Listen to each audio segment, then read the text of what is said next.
उस दिन फिर हम थक हार के 11 बजे घर पहुंचे, बुरा हाल हो गया था। सही बात है, सोच रहा हूँ चाय छोड़ दूँ। अरे वाह, तूने तो मेरे दिल की बात कह दी। तू टेंशन ना ले, एकदम से छोड़ने की जरूरत नहीं है। 2-3 जबरदस्त आइडिया है मेरे पास टी के इफेक्ट को रिड्यूस करने के। मैं ऐसा करता हूँ, पूरा प्लान शेयर करता हूँ तेरे साथ, ठीक है? ओए हीरो, बैठ जा। कहाँ पहुंच गया तू? मैं चाय छोड़ने के लिए नहीं कह रहा था, ये चाय छोड़ने की बात कर रहा था। इसमें चीनी ज्यादा है। oh, no. हमें चाय छुड़ाएगा।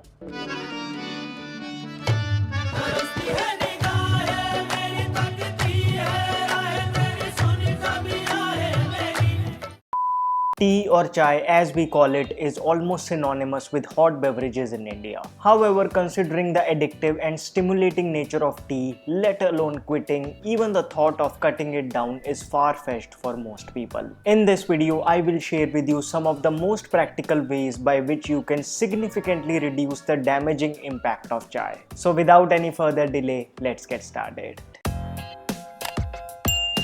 Hello friends, welcome to FitTuber. How healthy or unhealthy a food is depends on at what time you consume it. Something as healthy as water, if gulped at the wrong time, let's say just after a meal, can hinder the digestion process. Vice versa, if we avoid consuming tea at wrong times, its negative effects can significantly be reduced. Well, nothing like starting a day with tea, isn't it? Not really. If there is a worse time to consume tea, it's just after waking up. After a night's sleep, our brain and body are already dehydrated. And drinking tea then, which is a diuretic, sucks up even the little water it has, making us feel severely dehydrated. Exactly opposite of what our body needs. Tea being acidic in nature, drinking it on an empty stomach disrupts the metabolism. It impacts the teeth enamel the most when consumed in bed. Even the caffeine kick of bed tea is worse on an empty stomach. Well, call it a habit or an addiction. Even after knowing the damaging effects,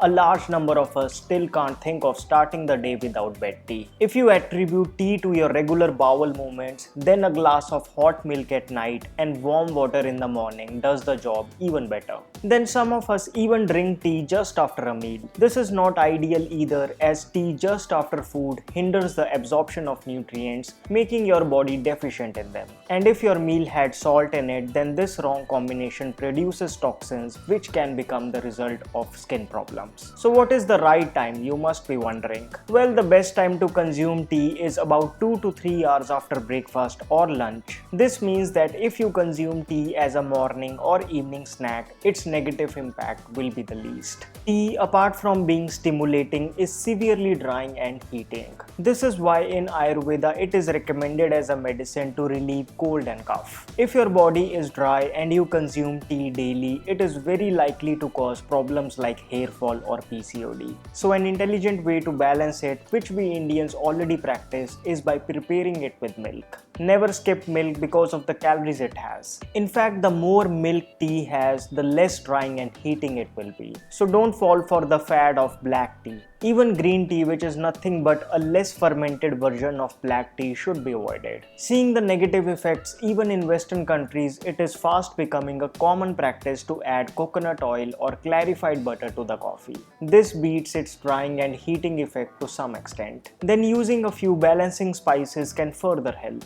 Relatively cool spices like fennel seeds, licorice, and cardamom are best in this regard. A small quantity of arjun bark, another herb which is highly alkaline and a natural heart tonic, should be used while making tea. It won't alter the taste much but will balance the acidic impact of tea. Did you know that the more the tea is boiled, the more tannin it releases? This is also why drinking tea at a stall is more stimulating, as they boil the tea for a long time and don't even change the tea after one use. So a smart way to reduce its damaging effect is to boil it the least. A simple way is to use dip tea. You can boil milk and water with your favorite spices and then dip the bag into it and enjoy. If you're not a lover of dip tea, let me share with you another simple recipe. To make 1 cup of tea, in a pan add about half cup of water. To this add some of your favorite spices along with the balancing herbs. Once the water is boiled, turn off the gas and add tea in it.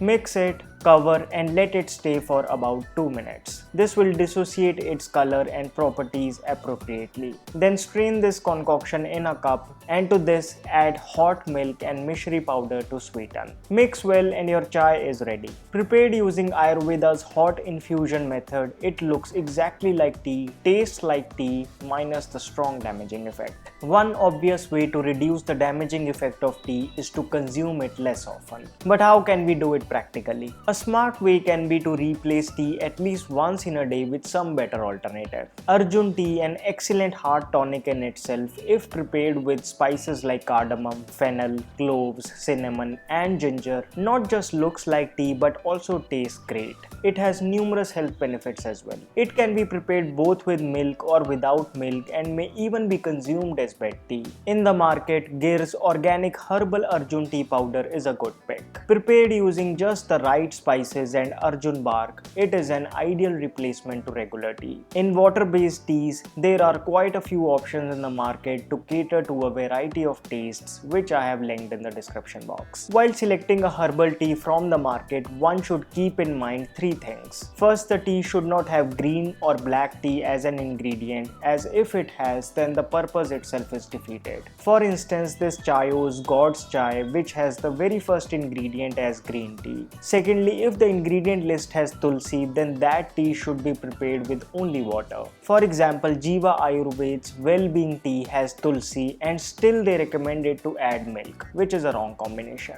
Thirdly, a tea should not have any flavors or unwanted fillers. So just to recap, tea should be avoided just after waking, just after food, and close to bedtime. Ideal time to consume tea is 2 hours after a meal. Tea should not be combined with any salty food. We should never skip adding milk to tea. The more the milk, the better. Balancing spices like fennel, licorice, cardamom, and Arjun bark should be added to reduce its drying and acidic properties. The lesser the tea is boiled, the better. Avoid consuming tea at stalls. Dip tea is good. While making tea at home, use the hot infusion method. When buying herbal tea from the market, take into consideration three things: green tea, tulsi, and unwanted fillers. Tea is a medicine for an oily body, but if your body is dry, consuming it may cause problems like hair fall and PCOD. Of course, following the practical steps mentioned in the video will surely reduce the damaging effect of the tea to a large extent. However, gradually our aim should be to cut it down completely. It surely is not the herb to be present in your daily diet. No matter how many benefits these companies boast of, it has more side effects. It was in 1836 when British introduced it to us, and since then we have made it such an integral part of our life that it looks more Indian than anything else. It makes more sense for the Westerners to consume it due to the extreme cold weather conditions there. In a tropical country like India, this heating and drying herb will do more harm than good. And it is not that difficult to get over it. It is only the first 5 to 7 days that people feel a bit out of place. After that, they experience even more energy, less acidity, and above all, no dependency. So give it an honest try and you will be glad you challenged yourself. If this video was helpful to you, please give it a thumbs up. Looking for a plant protein? Check out Oziva's Superfood plant protein that comes in two sizes, 500 grams and 250 grams. Go through it and you will find every ingredient properly listed. Protein extracted from pea, brown rice, and mung bean along with Ayurvedic herbs, sweetened naturally with stevia. This is a 100% plant-based product.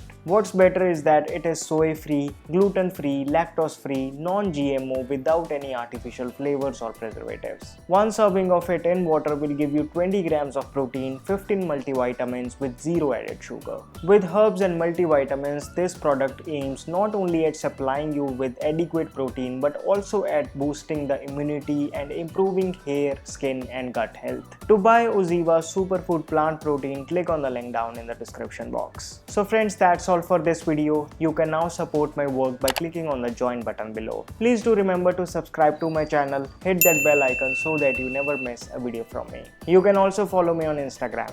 My name is Vivek. I thank you so much for watching.